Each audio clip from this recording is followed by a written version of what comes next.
Have you ever replayed one mistake so many times that years later, it still felt heavier than the day it happened? Some mistakes keep changing your life long after the moment they were made. They settle quietly into the back of your mind, year after year, until carrying them feels normal. There was once a wooden bridge at the edge of a village, rebuilt stronger every year by the same tired hands, though it had never once failed. Those hands belonged to a quiet farmer named Thomas, and no one in the village ever asked him why.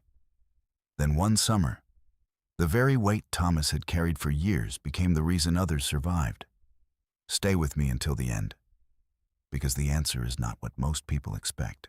Thomas lived near the river at the edge of the village, close enough to hear the water at night. Years before, one careless mistake had taken his younger brother from him. A gate left open on a stormy evening, cattle scattered into the dark, and a chase into the river that ended in silence. He was steady and careful now, but he carried a quiet weight no one else could see. The village called it an accident. His parents never blamed him aloud, but Thomas blamed himself every single day that followed. He stopped attending the spring festivals. He stopped laughing the way he once had. He built his life at a quiet distance from everyone, as though joy were something he no longer had the right to hold. At first, he tried to outrun the memory. He worked longer hours. He avoided the river path entirely, walking the long way around just to keep it out of sight. Still, when the day ended, the same heavy thought returned. If I had only checked the gate twice. Each night, lying awake, he asked himself, why must I carry this alone, for a mistake made in a single careless moment? One winter evening, an old ferryman passed through the village and stopped near Thomas's fence. You rebuild this fence every season, the old man said, though it has never once broken.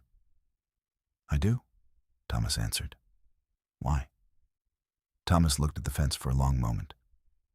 So it never happens again. The ferryman studied him quietly. Then let it become something more than fear. Let it become care. He left before morning, and Thomas never saw him again. But those words stayed inside him. He stopped simply avoiding the river. Instead, he gave his guilt a clear purpose. He learned to read the water's moods, which currents rose fast and which stayed calm. He taught the village children to swim in the shallow bend, one at a time, patiently, though none of them were his own. He rebuilt the old bridge crossing, plank by plank, sturdier than before. No one asked him to do these things. Often, no one even noticed. Many people in the village whispered that Thomas had never truly recovered. He still blames himself. He works alone by that river far too often. He will never let it go. Thomas heard them, but he kept going.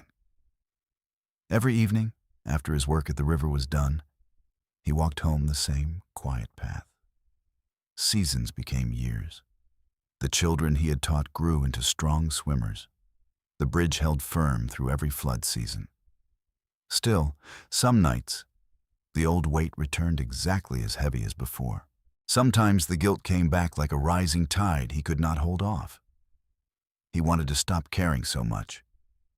He wanted someone to tell him he was finally forgiven, that the weight could finally be set down. On those nights, he sat by the river and watched it move. It never asked him to forget. It simply kept flowing, patient, the way it always had, even when no one was watching him watch it. So Thomas stayed near the water. One summer, after weeks of relentless rain, the river rose faster than anyone in the village had ever seen. The water climbed over the banks in the night, and the old crossing that people relied on daily began to buckle under the current's weight. Families on the far side of the river found themselves cut off, with the water still rising and no safe way across before dawn. Thomas woke to the sound of the flood and did not hesitate. he remembered the ferryman's words. Let it become care. He ran to the bridge he had strengthened, plank by plank, for years without anyone asking him to. It held. He crossed it first, testing every step in the dark water, then guided family after family back across, using the very crossing his guilt had quietly rebuilt, one season at a time, for over a decade. Among the last to cross was a young boy who had frozen in fear near the rising current, the same shallow bend where Thomas had taught children to swim for years. Thomas waded in without thinking twice, and the boy, remembering the lessons from that same bend, kicked hard enough to reach him. They crossed together as the old crossing finally gave way behind them, its work already done. When the water finally calmed and every family stood safe on higher ground, Thomas sat by the riverbank and felt something he had not expected. Not just relief, but recognition.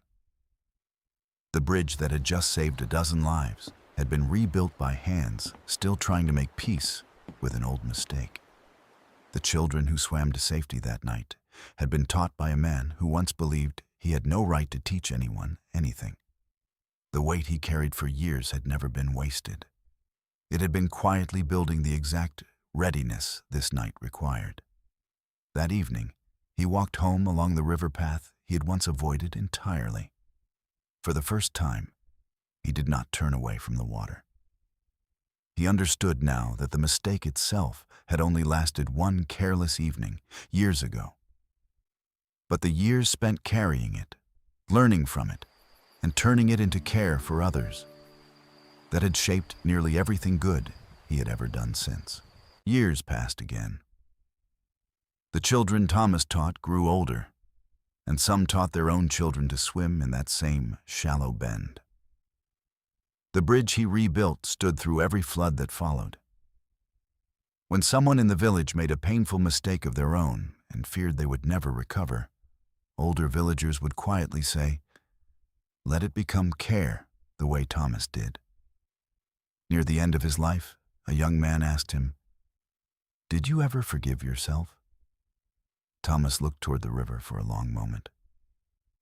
"For many years, I thought forgiving myself meant forgetting," he said.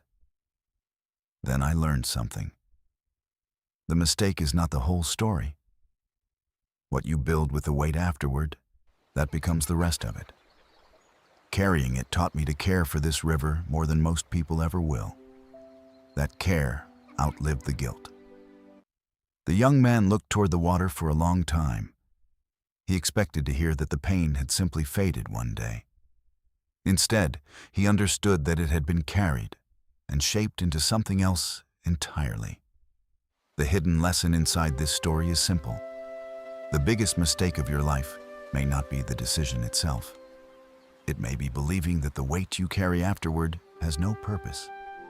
That weight, if you let it, can become the very thing that makes you ready to help someone else exactly when they need it most. There will be moments when an old mistake still feels heavy, even years later. Do not believe those years were wasted.